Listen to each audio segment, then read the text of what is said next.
My name's Tom Sullivan. I worked for Controlled Demolition Incorporated, CDI, the top-rated explosives demolition firm in the world, owned by the Loiseau family during the years surrounding 9/11.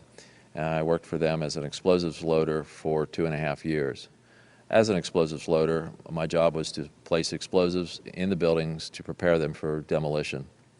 I was licensed while in New York by the New York Fire Department to handle explosives. And I worked on major projects such as Seattle Kingdom, the Three River Stadium, Philadelphia Naval Hospital, and Keyspan gas holders in New York, among others. I currently live on the East Coast. Isn't it true that anybody can implode a building straight down just by placing a bunch of explosives around? There are many steps that you need to take. The first off is you have to weaken the building, and that's after a lot of studies have gone into how the building is built in the first place.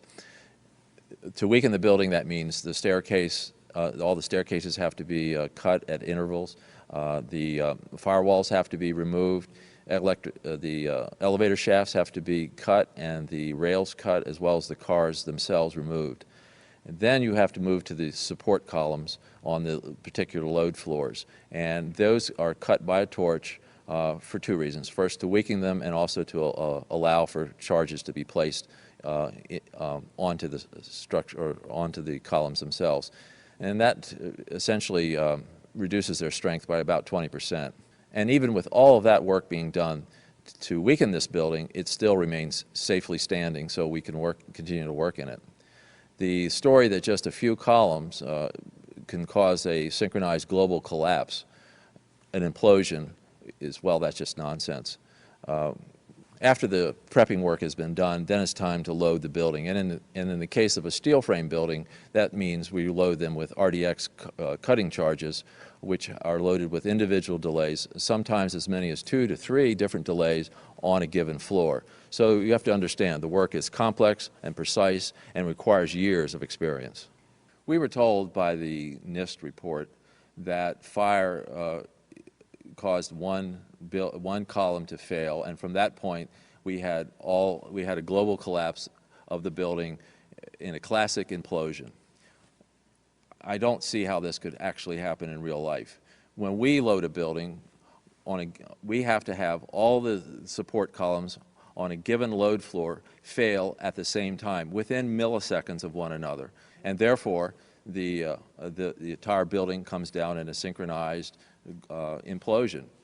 So I think this notion of a one column failure causing an entire building to implode in a synchronized fashion is just nonsense.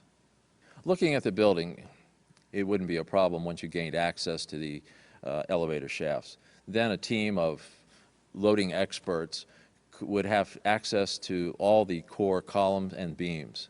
The rest could be accomplished at that point by just the right kind of explosives for the job at hand. The choices are many out there.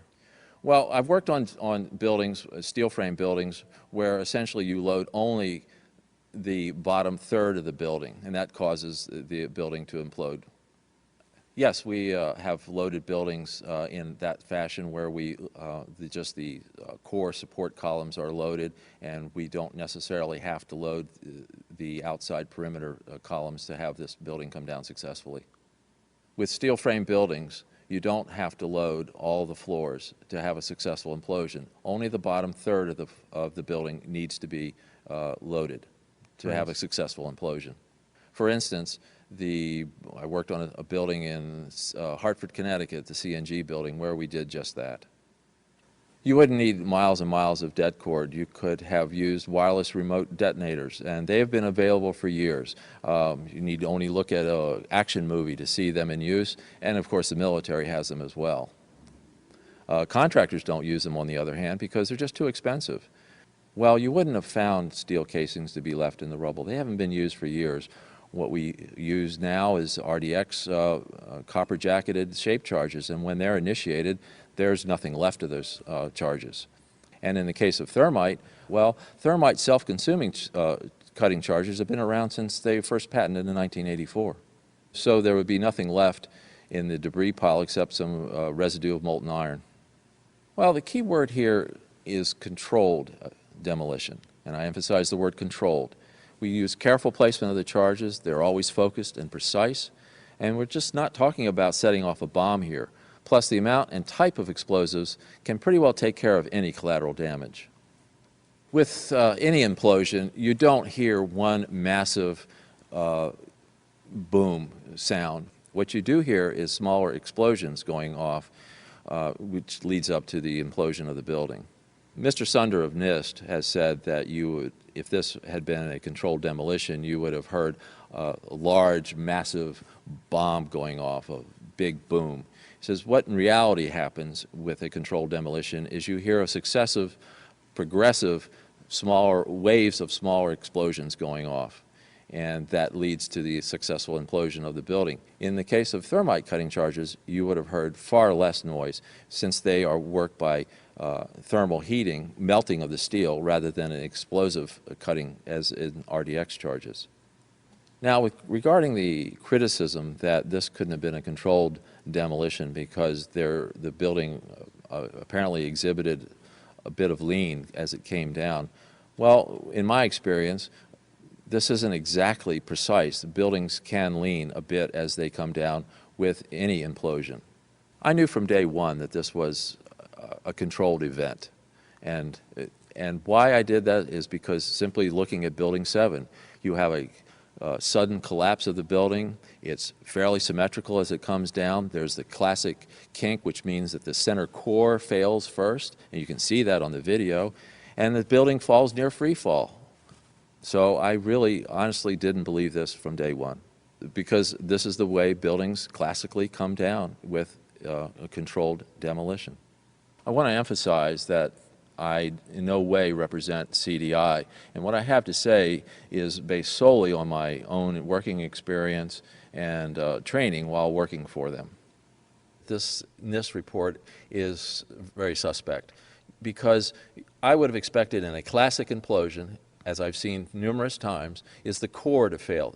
Essentially, what I'm saying is the core, I would expect the center of the building to start moving first. And then as the implosion progresses, then the sides come in, then the rest of the building is involved. So this idea that it's started on one side and all of a sudden the core starts moving at this, as this thing progresses is just doesn't make sense. What I saw, it was a classic implosion. The center of the core, the penthouse area, starts to move first, and then the building follows along with it. So the idea that it started on one corner from one column off in the side, therefore the core was involved starting from that corner, just doesn't make sense. It's not how it works. Well, again, if you listen to the testimony of people on the ground, they're reporting exactly what I would have expected. I mean, I've been to all the implosions that when I was working at CDI. Again, as you point out, I photographed them. And what you hear is waves of explosions going off, not one massive big boom, but you hear boom, boom, boom, boom, boom. Go back and listen to the tapes of the police officers and people on the ground and the firemen as well. They're reporting exactly what I would expect. You're hearing boom, boom, boom, boom, boom as these different floors start to fail. So again, what I'm hearing from what people were there is exactly what I would have expected.